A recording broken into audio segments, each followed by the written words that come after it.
The Frosty Beard was an inn, recently constructed below the southern wall of Erantl's demi-human quarter. Situated directly below the hoardings where the frost dragons of the Sorceress Kingdom's delivery service were housed, the exterior of the stone building was shadowed, damp and often cold enough to coat the surface of the structure in a light frost. Above, its namesake, a veil of icy mist, continually seeped down from the buttressed overhang several meters above. After the orphanage, it was the first permanent establishment to be constructed in the demi-human quarter. The influx of dwarven merchants, tradesmen and travelers resulted in demand for a more homey sort of hospitality desired by their kind. Only the inn's tavern and its associated areas for dining and entertainment were in the 2 floors above ground, while the inn's accommodations were situated entirely below, extending 10 floors into the earth to provide rooms of solid stone and cozy warmth greatly appreciated by their clientele. The heavy, iron-bound oak door that served as the entrance to the building opened with the harsh clanging of iron chimes. A figure emerged, silhouetted by the warm light emanating from within. The rowdy cheers and toasts of the dwarves within accompanied the stocky form of a dwarf woman out. After another long and dreary week of deliveries back and forth between Erantl and Fioberkana, the next day off finally arrived and Elishnish had immediately set out to see how she could improve her lot in life. The week previous, where she had followed the human female Pam on her deliveries around the city, had netted her 2 gold coins for hours of toil, significantly less than what she had received for the frost giant she had felled in mere minutes outside of Fiorizo. The brief summary of lore that she had offered while waiting to get into the merchant guild had gained her nothing, due to the sudden appearance of the militia and their subsequent need to escape. Though disappointing, Pam insisted that Elishnish was an excellent bard and could make far more as a performer than she could with the simple delivery work they had completed. Elishnish spent what remained of her free time that day strolling around the city to what she could see. She traded some coins for a number of books that she thought might contain useful or interesting things, then headed back to the Frost Dragon pens so she could set Hedgenmill to task sifting through the texts. It was on her way back that she noticed the dwarven establishment nearby under construction. With both Pam's assessment and her encounters with the various denizens of Fioberkana in mind, she approached the site where the proprietor and manager was overseeing the finishing touches on the new business. After a brief sampling of what she had to offer, he immediately offered her 3 gold coins per day of work in the tavern. Gaining 3 coins sitting around doing what she enjoyed anyways was a far cry better than carrying things all over the place for 2, so Elishnish promised to do so the next time she was available. Now, after spending the entire day performing in the tavern of the Frosty Beard, she basked in a sense of satisfaction over the day's results. When she arrived in the morning, the manager seemed surprised that she had appeared at such an early hour. Nevertheless, she worked through the morning, afternoon and late into the night. The tavern staff regularly asked how she was doing. Was her voice okay? Did she need a drink? Was her seat comfortable and so on. They didn't seem to realize that she was actually a dragon and thus possessed the endurance to easily weather the conditions that came with her task, but she still enjoyed their pampering. The patrons of the tavern, too, showered her with an overwhelmingly positive reception. She quickly discovered that, as a resurgent nation, the dwarves hungered to reclaim their history and culture, to rebuild the pride which had been lost over long centuries of painful decline. As a seemingly bottomless well of their lore, they were in awe of her as she could fulfill any request, regaling them with songs and poems that they had never heard of before. Even so, they still had no doubts over whether her renderings were authentic. By evening, the tavern was filled to bursting and Elishnish was the center of attention. Be they merchants or laborers or even visiting officials, she set their stony hearts aflame and their eyes shone with the visions that she painted for them. At some point, one of the tavern staff had set out a bowl near the edge of the stage upon which she performed, and coins of all denominations clinked into it whenever people came in and out and whenever she fulfilled their many requests. Every time it nearly overflowed, someone would change it out for her, and so she sang to her heart's content, playing her drum as she performed everything from playful ditties to sweeping epics. Though the dwarves of the Azalizia Mountains existed mostly underground and thus did not pattern their activities on the availability of daylight, the humans of Erantl that they traded with did, so the day eventually ended for Elishnish as well, with the proprietor closing the tavern to the grudging acceptance of its patrons. Rather than make her way directly back up the wall and risk detection in the demi-human quarter, which saw more new arrivals as time went on, She made her way through the gatehouse into the common area of Erantal. The city streets at this late hour were absent of crowds and mostly quiet, save for a handful of the city's denizens returning to their homes and the periodic passage of undead servitors sent on various errands. Most of the storefronts were closed and shuttered, so Elishnish wasted no time making her way through the city and into the central district. The powerful undead guards that manned the gatehouse did not move to stop her as she entered, nor did any of those patrolling within. There was a marked gap in the affluence displayed between the dense housing outside of the inner wall of the city and the large, well-spaced noble manors within. The dwarves and humans had a common saying, something about thin air? Or was it rarefied air? As a dragon, Elishnish could personally smell the difference in wealth crossing between different parts of the city. She sensed it every time she flew overhead as well.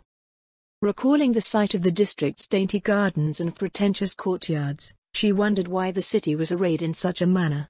It was as if they had made their treasures particularly vulnerable to predation from above. If not for the many powerful undead maintaining their constant vigilance over the entire city, a dragon could swoop down and quickly ransack the place, grabbing a snack or 5 while along the way.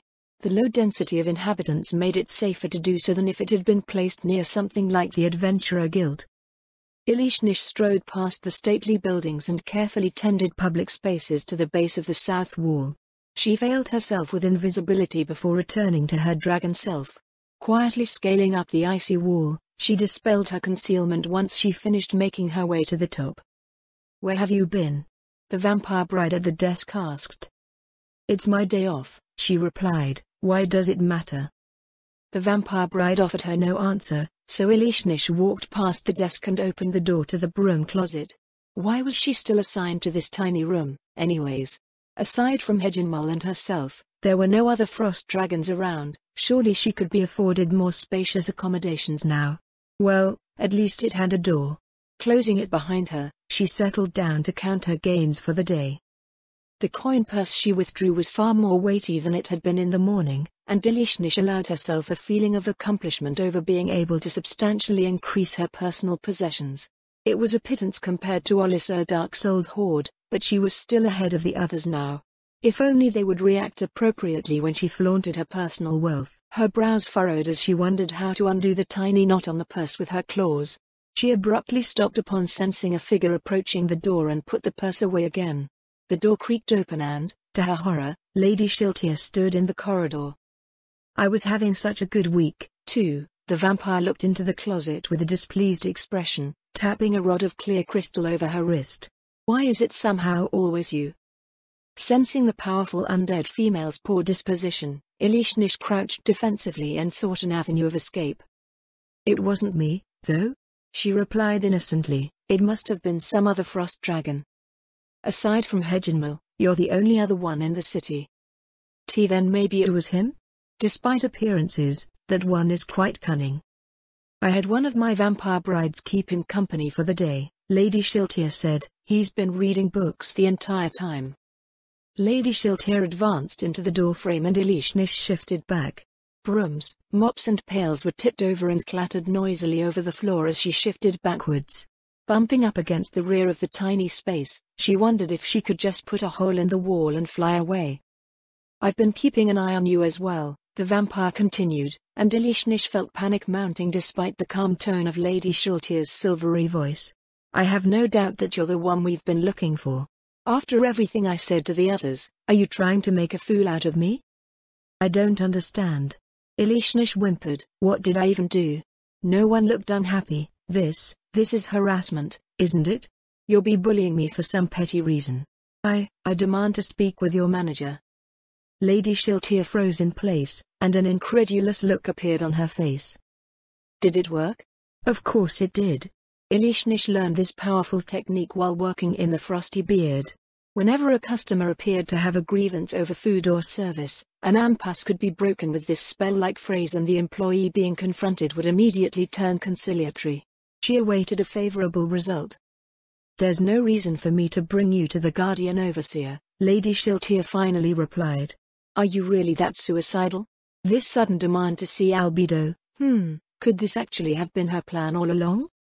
Lady Shiltia continued to mutter to herself, and Elishnish's confusion only grew. "Guardian Overseer? Albedo? What plan? It might be, everything fits together too perfectly. She made a vexed noise. I make the tiniest bit of progress, and she immediately makes moves against me. Is this how she wants to play? The crimson gaze turned on Elishnish again and she shrunk further into the closet, curling her tail under herself. Never mind being able to answer, she didn't even know what Lady Shiltir was talking about. Now, what shall I do? Wait. Elishnish wailed, I don't understand. I really don't. Why are you doing this to me? What did I do? You've been spreading rumors on your days off, Lady Shiltir replied. Rumors that have unsettled a great many people, undermining confidence in the Sorceress Kingdom.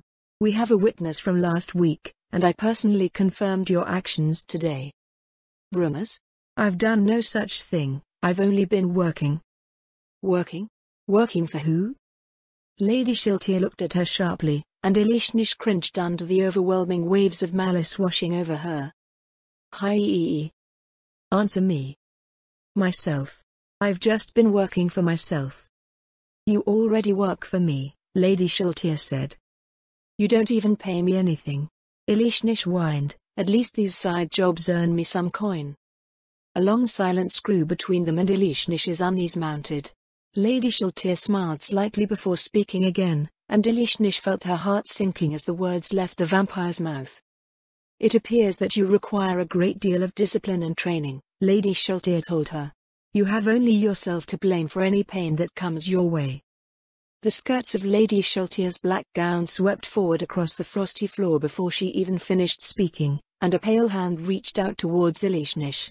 Elishnish could only think of her mother's words when she had first arrived in the city. No, she cried, get away.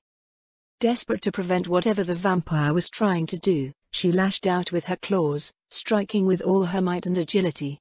Razor-sharp talons sliced into Lady Shiltir's tiny torso, lodging themselves at her waist. Did I get her? Nothing can survive this, right? Her hopes were crushed as Lady Shiltir's smile only widened. Neither she nor anything on her person seemed to have suffered any damage. Rather than showing any distress after having an adult dragon's claws tear into her body, her dreadful, crimson eyes brightened in amusement. Well, I suppose that this way works as well. Wah! Greater teleportation. The world shifted, and the broom closet vanished from Elishnish's senses. The Bard. In a world shrouded in endless mysteries, where beings channel the might of the divine, delve into the abyss of the arcane and seek to manipulate the soul itself, bards may be found in every race, culture and nation. Unlike those who seek mastery over the arcane arts, or strive to become exemplars of their faith, what the bard pursues is art itself. Commonly perceived as the charming minstrel spinning his songs in tavern and court alike, or the chroniclers, dancers and playwrights in the employ of noble patrons, true bards are all this and more, capable of wielding power far beyond what their outward appearance may suggest. In their endless drive to achieve the pinnacle of artistic expression, bards are found in many forms. Mighty giant skalds who find inspiration for their epic sagas in the thick of pitched battle. Siren heralds who broadcast information throughout vast aquatic empires.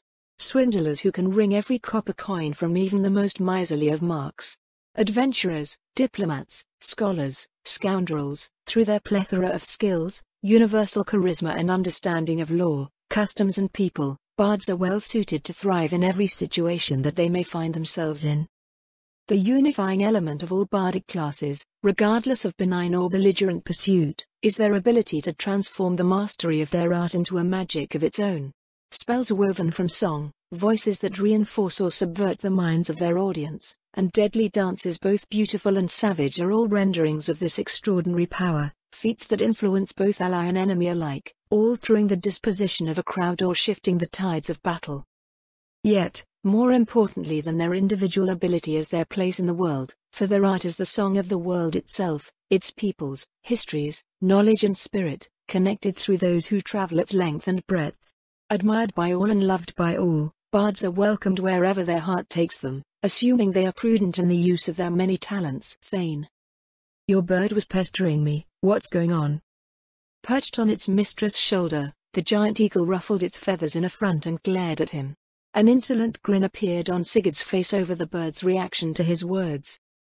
I sent him to fetch you, The huntress' hand reached up to scratch the bird affectionately. If it was possible, I would have had him carry you here like a tree branch.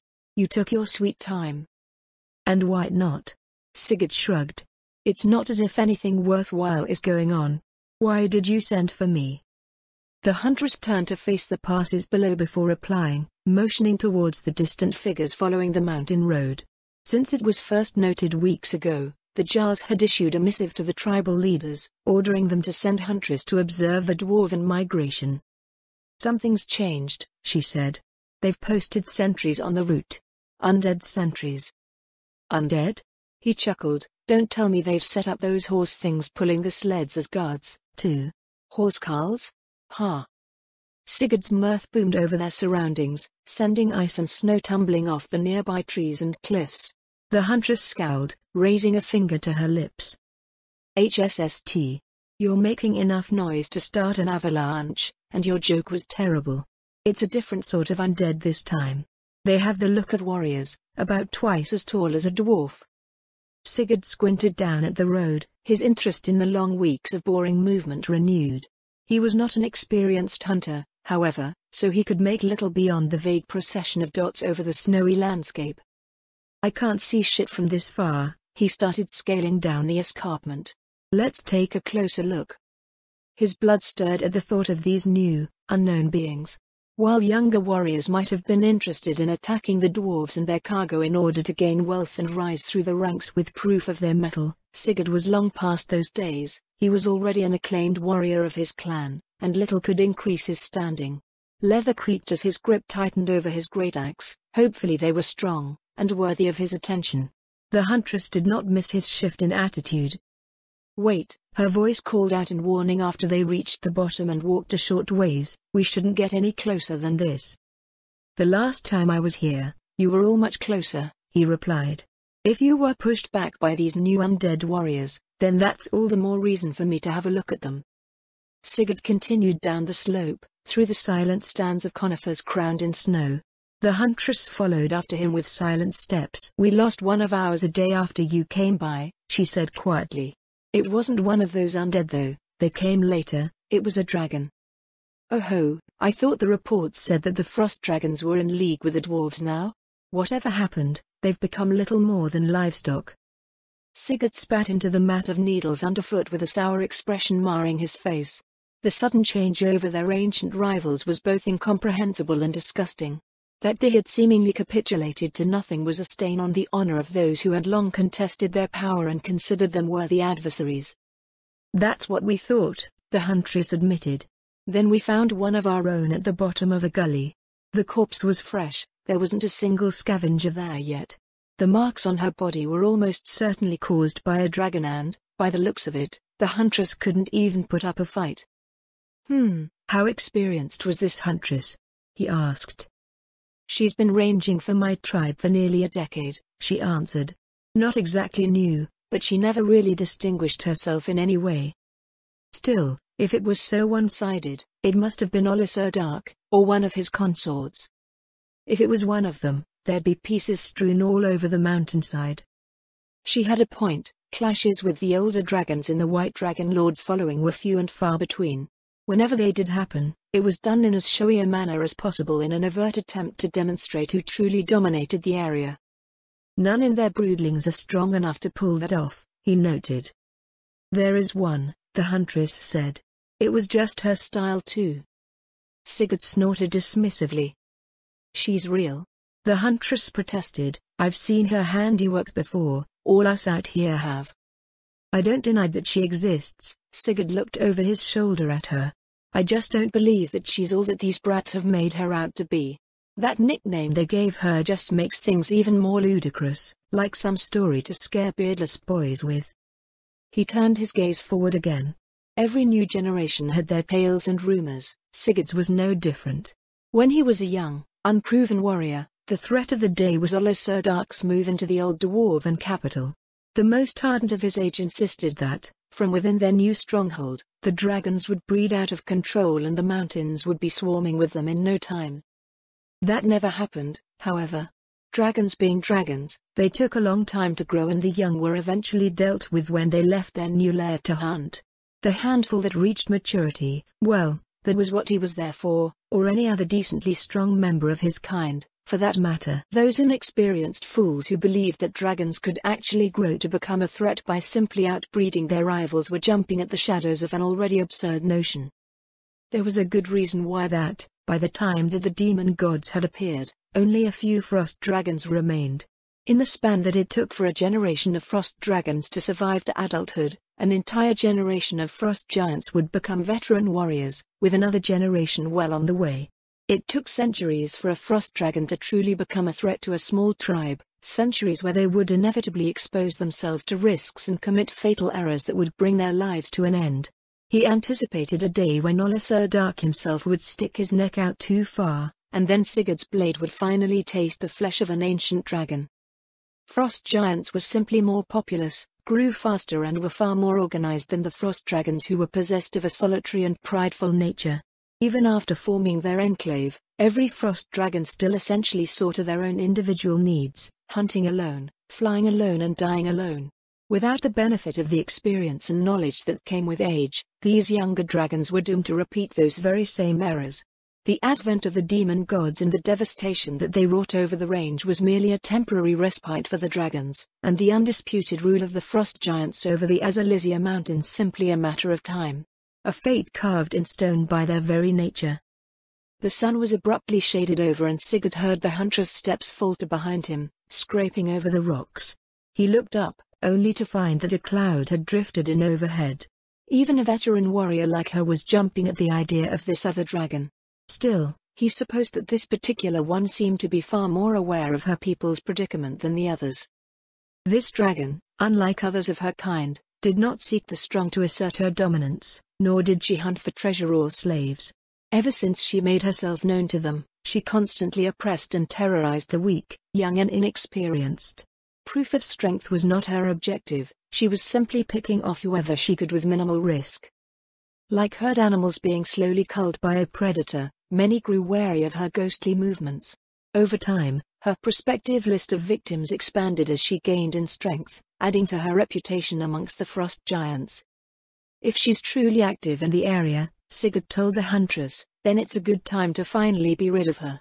We'll see how well her skinny neck fares against the bite of my frost reaver. If only it was that simple, the huntress huffed.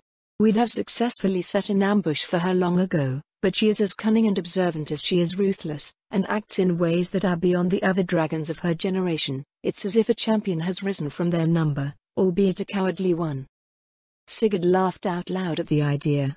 A champion of dragon kind. If only such a thing were real. Dragons are prideful, arrogant and selfish, he told her.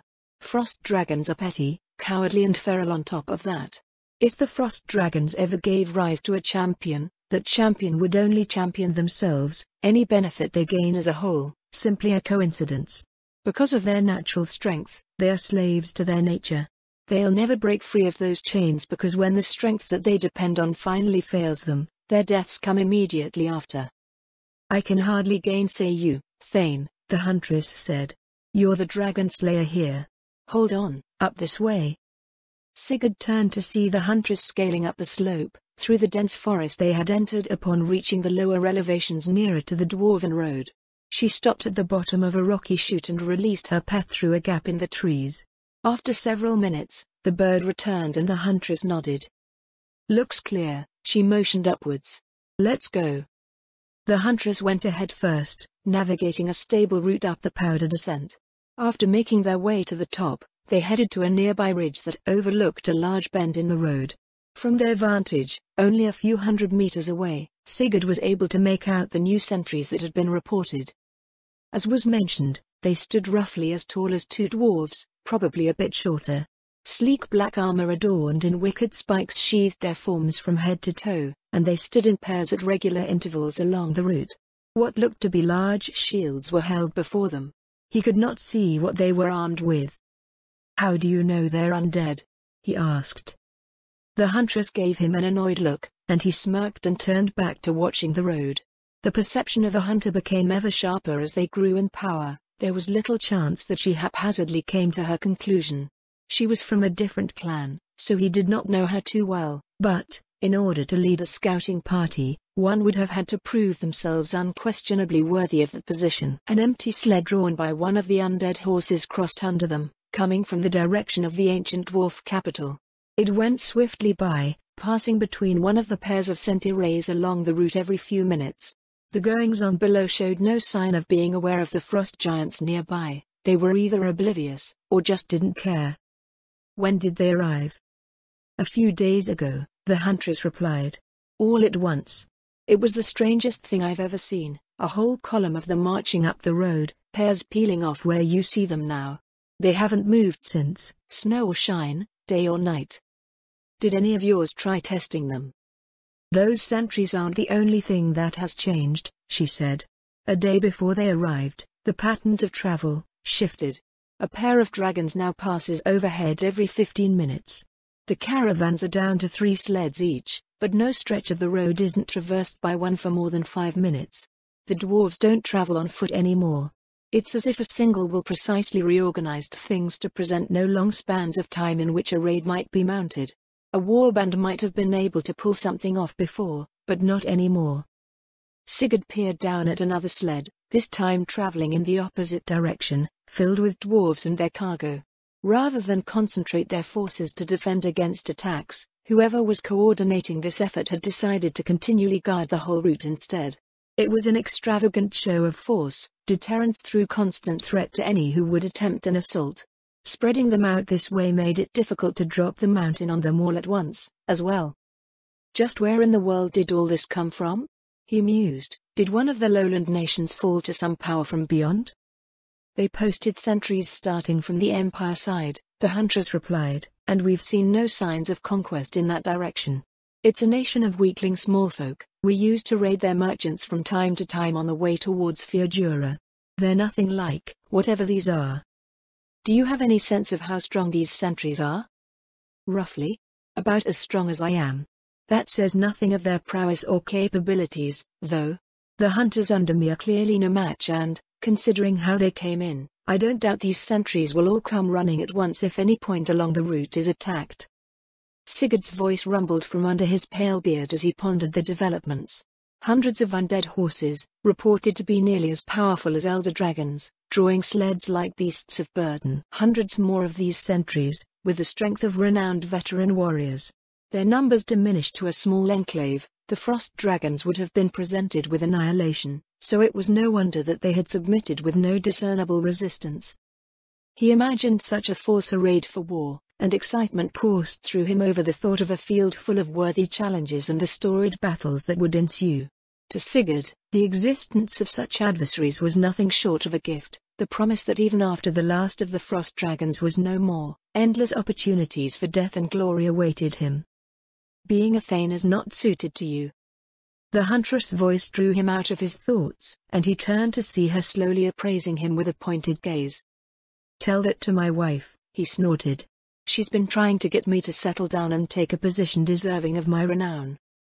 Yet here you are with us, looking for something new to fight. You don't seem ready to settle down to me.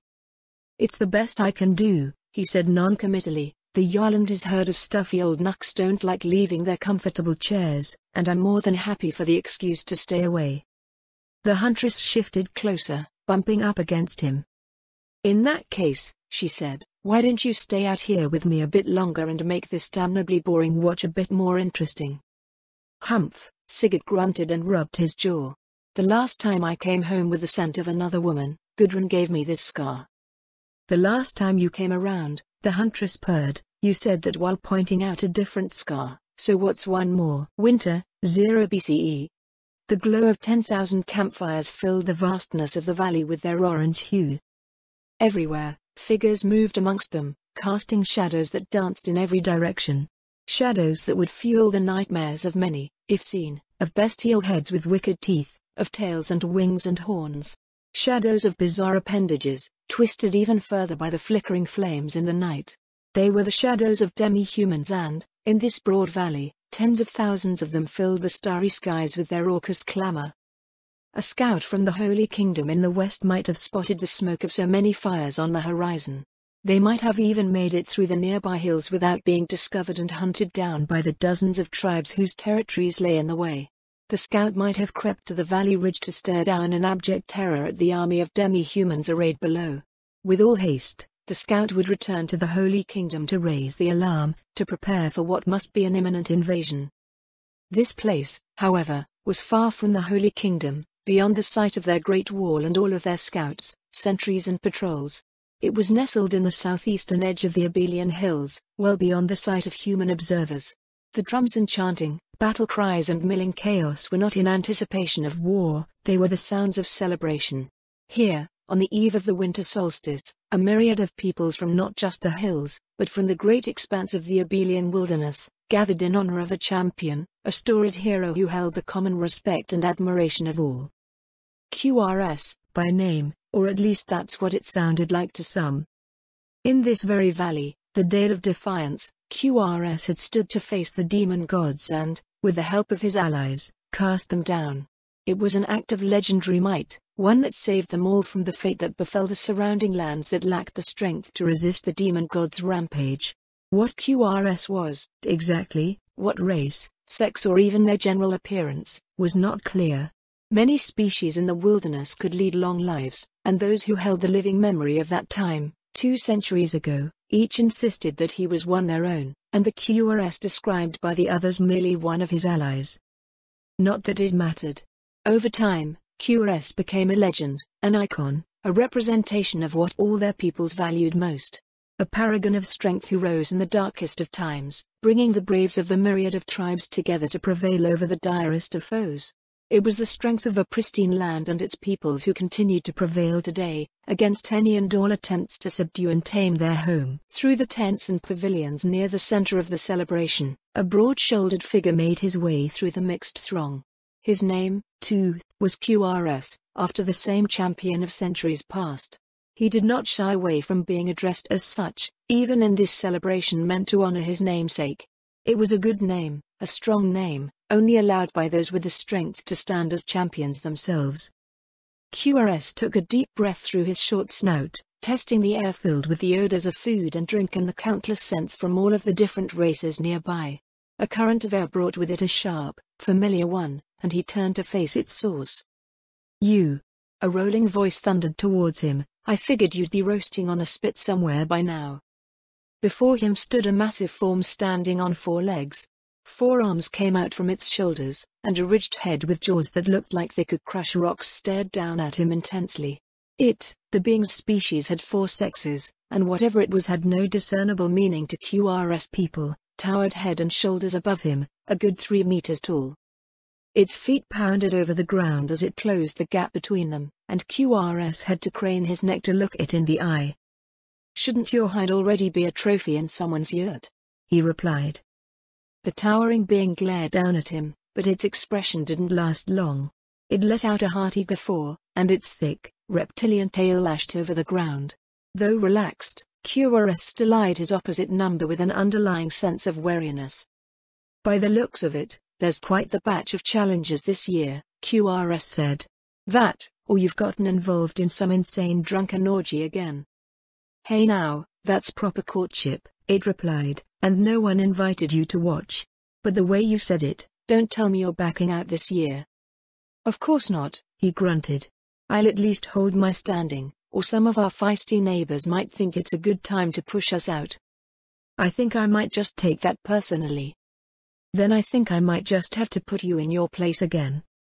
Their exchange could possibly be taken as friendly banter, but, in truth, they were less friends and more rivals, neighbors who competed for territory and resources. The tribes of the wilderness were rarely friendly with one another, and even those gathered at this celebration would infrequently skirmish between themselves outside of it. Below its broad torso, a rugged reptilian body stretched nearly 5 meters from waist to tail. At least a dozen of the scars marking its body were from QRS, accumulated over time from their occasional confrontations. There was a new wound on that body, a long trail of chipped and broken bone fragments running over the plated ridges of its armored back. "You keeping that one?" QRS gestured to the wound. "Sure am," it said proudly. "It's gonna turn out great." Not sharing the same aesthetic sense, QRS could only make a broad judgment. Evidence of taking wounds in battle was commonly considered proof that one had overcome strong opponents or survived deadly battles. Scars, knots of healed bone and all manner of other trophies marked upon one's person went into displaying one's worth as a warrior, leader or mate. This was especially pronounced in races that had superior regenerative qualities. They could get away with some utterly absurd injuries.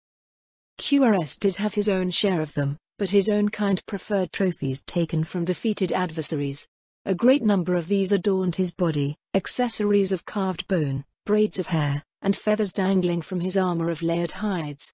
Most who came to challenge him would turn away at the sight, knowing he was far beyond their right to do so. QRS might have responded to the idea that he wasn't participating in the festivities with disinterest, but the truth was that only the strongest could survive him, so true challenges here were rare. The sound of a crowd in the distance rose and fell. With so many races and tribes represented here, the celebration was also a stage to prove one's strength. Though the tribes of the wilderness didn't really get along, they weren't stupid, either. Well, most of them weren't. Bouts between representatives here would result in cleaner territorial disputes and, though injury and death still occurred, it was generally far preferable to expending a tribe's strength in a forlorn border war and presenting weakness to all of its other neighbors as a result. Maybe I should push out those guys to the west, QRS muttered. We could use more space. Ahaha, you're joking, right? That'd put you right on top of the barfolk. QRS grimaced at the mention. You're right, he said, that Bissa's a pest. He always seems more interested in watching your reaction when he wrecks your stuff than actually winning. It's a good thing I don't have to worry about that. Speaking of which, I heard some dark dwarves came in earlier today. You gonna see what they're offering? If I got nothing better to do, QRS replied. My weapon's still good, and they'll always get plenty of slaves from the others. We don't have any prisoners this year either. Well, I do, it snorted. We had more than a few louts sticking their necks into our territory this year, so got to unload 'em while I can. There's a bunch of tools that need replacing, too. The four-legged being paced away, steps thumping into the night. QRS grunted upon parting and continued through the clusters of camps on his way deeper into the valley.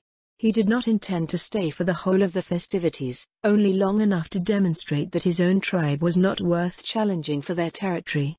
After that would be the long journey home. He pondered what he should pursue to obtain what was needed for his tribe. Their numbers had grown, enough that water was becoming scarce. The forest to their west contained several lakes, which was why he thought to push out the neighbors. As mentioned, however, that would put the barfolk tribes right next to them. Though most races in the wilderness probably did not match an outsider's perception of what a demi-human was, the barfolk were every bit the image of savagery and violence that the word might invoke for civilized peoples. They raided for food, slaves and valuables, or just for fun, being a general nuisance to all of their neighbors. Having the barfolk as neighbors actually served as a form of deterrence against one's own neighbors, as no one wanted the barfolk as neighbors themselves. There were a few dozen races with the same annoying behaviors, occupying pockets of territory throughout the wilderness. Driving them off of their land was the only way to stop their ceaseless predations, and doing so was easier said than done. Tribes that primarily relied on raiding did not participate in more prudent contests of strength like the ones currently being held, as they had no interest in any sort of hierarchy but their own. Though their constant tendency towards violence kept their numbers down, they traded their aggressively won gains to the dark dwarves, purchasing fine weapons, armor and magical accessories from them. This was how the tenuous balance between the peoples of the wilderness was kept for as long as anyone could remember, and it was impossible to oust the dark dwarves. They supposedly lived in some impenetrable fortress city somewhere, its location unknown to anyone but themselves. Sometimes, QRS wished that some spectacularly powerful being would come along and conveniently get rid of all of these troublesome races, but that would probably mean everyone else would be in trouble as well. He thought of his namesake and wondered if it would have been possible for him to drive off something like the demon gods after the more belligerent tribes in the area had been removed. Their other neighbors had braves and champions as well but did not control much water, so there was no point in taking their land. QRS had already expanded his tribe's control over a great deal of territory, and the lands to their west should be next. Maybe they would just have to deal with the barfolk being their neighbors. That, or send out migrants when they exceeded what their lands could support.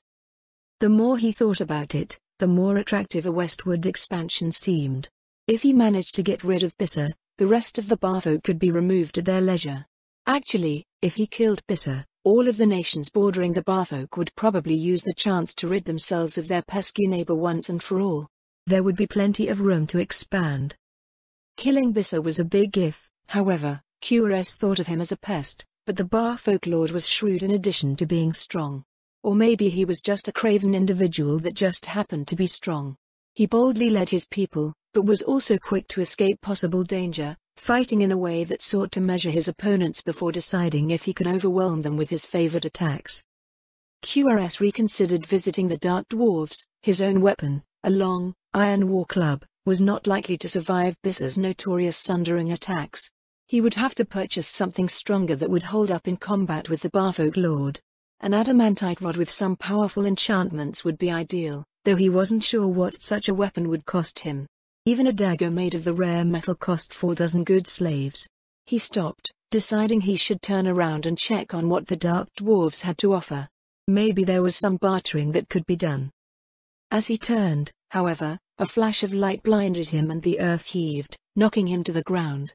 There was a wave of blistering heat, and a roar filled the air. He spit out the dirt filling his mouth, trying to blink away the spots dancing across his vision. The sounds of hundreds nearby grew to fill the air, moans of pain, shouts of panic, families calling out to one another in a growing crescendo amidst the ringing in his ears. QRS staggered to his feet. His vision was mostly returned, and he shook his head in an attempt to regain his bearings. All around him, the landscape was changed. The tents and other shelters erected nearby were flattened, and dozens of people stood amidst thousands of their fellows who had not survived. In the direction of the blast, fires roared, consuming bodies and belongings alike. Stumbling forward, he made his way to the area where his tent once stood, stepping over the burnt and broken bodies strewn across his vision. "Boy!" He called out for his son as he thought he came nearer to the site of their camp. "Boy!" He sifted through the chaotic mess, searching for some sign. The boy wasn't weak, he should have survived. It was his first time attending, but QRS only allowed him to come along because he was now strong enough to make a name for himself. "Boy!" QRS' voice boomed out. "Over here," his son replied with a cough. Some distance away, a figure was sitting up from a pile of wreckage. QRS made his way over. His son stood, brushing off his hide armor. QRS checked him over and nodded. "Good," he grunted. "Good. Anything broken in there?" The boy worked his arms and legs, checking his range of motion before shaking his head. "What the hell was that?"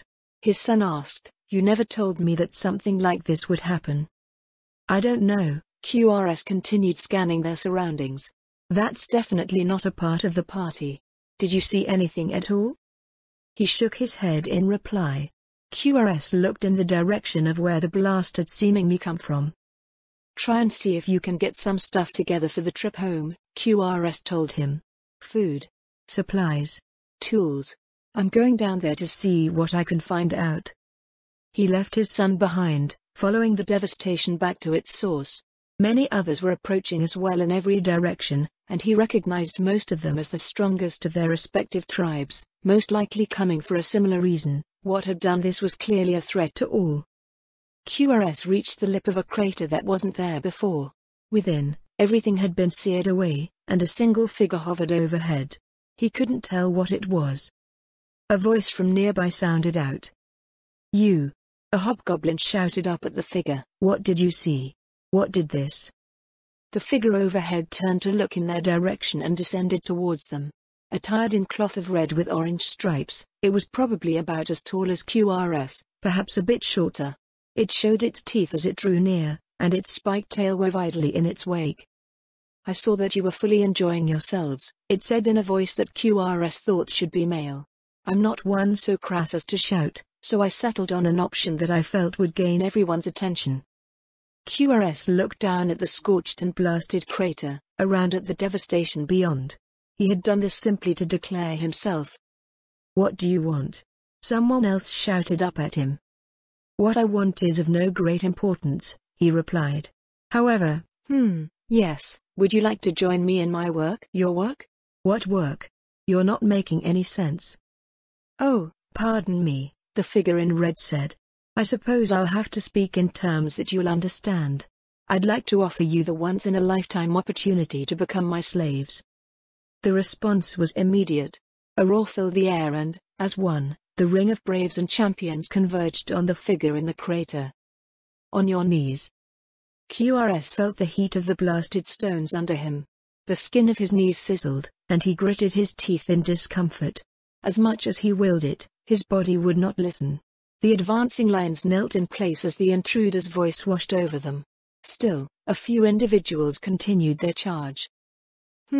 7, 9, 12. The intruder said. "Well, I suppose some of you don't even have knees. I should really be more inclusive with my wording, there is such diversity here." The first to reach him was an avian beastman, streaking through the air like a giant dart. It came from behind, and QRS tensed in anticipation, envisioning it lancing through the intruder's chest. A split second before impact, however, the spiked tail swatted it out of the air as if it was no more than a sparrow. The explosion of feathers drifted down through the air long after its body slammed into the ground. The remaining demi-humans paid no heed to the fallen avian, but, when they arrived at the intruder's location, he was too high to reach.